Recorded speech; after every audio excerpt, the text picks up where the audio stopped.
ভারতের চাপে কি ডক্টর ইউনূসের অন্তর্বর্তী সরকার আওয়ামী লীগের ক্লিন ইমেজ নেতাদের নির্বাচনে অংশগ্রহণের সুযোগ দিচ্ছে?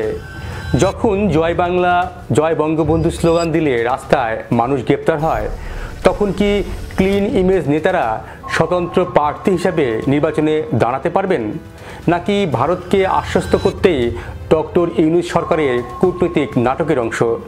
ভারত কি এই নাটক বুঝতে পারবে, নাকি আওয়ামী লীগ সহ সব দলের অংশগ্রহণ নিশ্চিত করতে পারবে, যেভাবে জাতীয় পার্টি পারছে?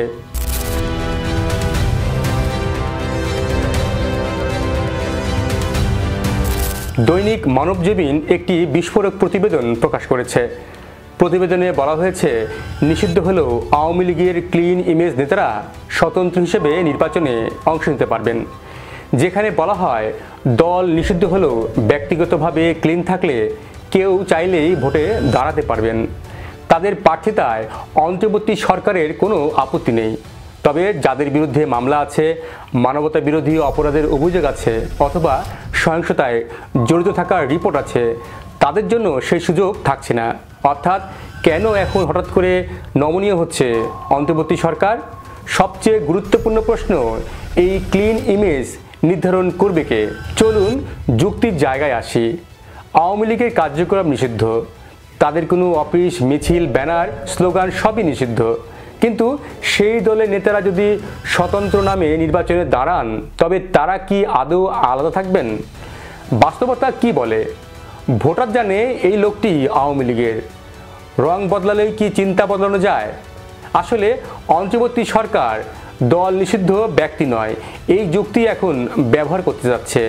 এটি কি আইনসঙ্গত নাকি রাজনৈতিক সুবিধাবাদ? আসলে অন্তর্বর্তী সরকার দল নিষিদ্ধ, ব্যক্তি নয়, এই যুক্তি এখন ব্যবহার করতে যাচ্ছে।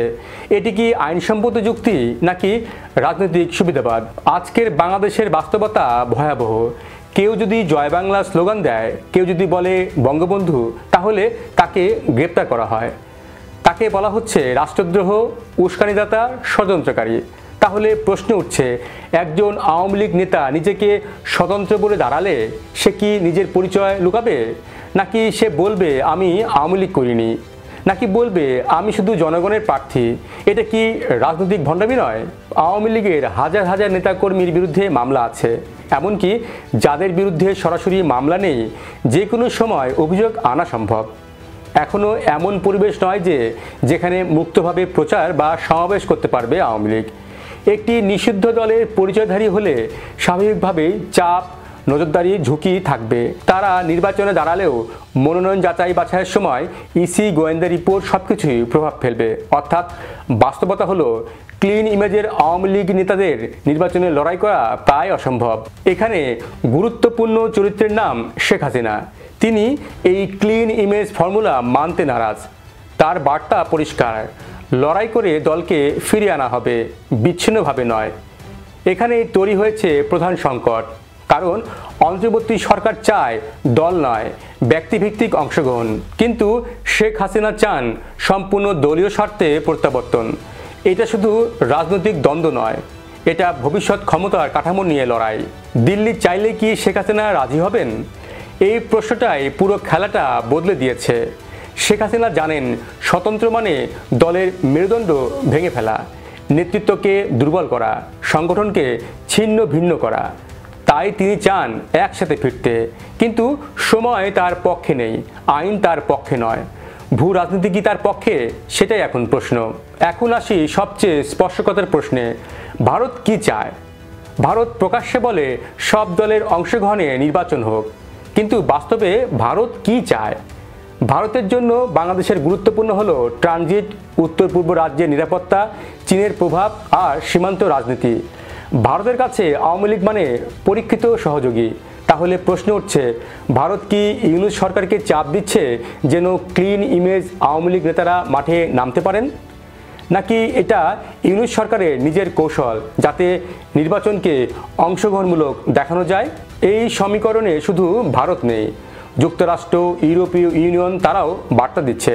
তাদের বক্তব্য গণতান্ত্রিক ও অংশগ্রহণমূলক নির্বাচন, কিন্তু বাস্তবে তারা চায় স্থিতিশীলতা, তারা চায় ব্যবসা, বিনিয়োগ, ভূ রাজনৈতিক ভারসাম্য। একটি বড় দল বাদ গেলে তাদের চোখে নির্বাচন অসম্পূর্ণ, তাই চাপ আসছে, কিন্তু তা প্রকাশ্যে নয়, পেছনে দরজা দিয়ে। এখন আসল প্রশ্নে আসি, আওয়ামী লীগ ছাড়া নির্বাচন হলে কি হবে? ভোটার উপস্থিতি কমবে, বিশ্বের কাছে প্রশ্নবিদ্ধ হবে, ভেতরে ভেতরে বাড়বে অস্থিরতা। কিন্তু আওয়ামী লীগকে নিতে গেলে একাংশ বলবে নিষিদ্ধ দলকে পুনর্বাসন করা হচ্ছে। দুই দিকেই ঝুঁকি আছে। এই জায়গায় ইউনূস সরকার খুব চতুর একটি রাস্তা খুঁজছে। দল নয়, ব্যক্তি, নাম নয়, পরিচয়। তাহলে নির্বাচনে আওয়ামী লীগ কি ফিরবে? এটাই বড় প্রশ্ন।